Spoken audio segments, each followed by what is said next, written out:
السلام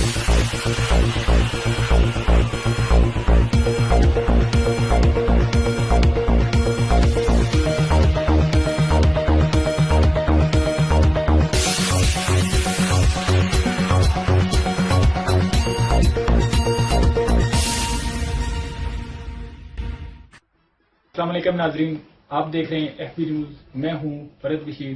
نظر ڈالتے ہیں آج کی تازہ ہیڈ لائن۔ آپ کو ایک عام خبر سے آگاہ کرتے چلیں۔ تلگنگ سگر پرائمری اسکول جانوروں کے باڑے میں تبدیل، اسکول آغاز سے قبل ہی کھنڈرات میں تبدیل ہو گیا۔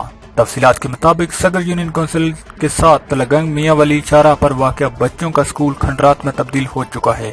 مذکورہ اسکول بننے 11 سال ہو چکے ہیں، لیکن اسکول میں کلاسز کا تاحال اجرا نہ ہو سکا۔ اسکول کی چار دیواری اور دروازے تک غائب ہو چکے ہیں، جبکہ اسکول کی عمارت میں پڑا جانوروں کا چارہ اعلیٰ حکام کی عدم توجہ کا منہ بولتا ثبوت پیش کر رہا ہے۔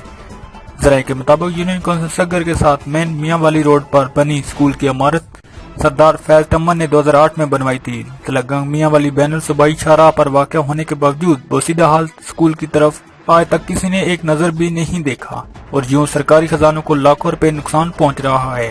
شہریوں نے اعلیٰ حکام سے پرزور مطالبہ کیا ہے کہ مذکورہ اسکول کی عمارت پر خصوصی توجہ دی جائے اور سرکاری عمارت کو جلد بحال کیا جائے۔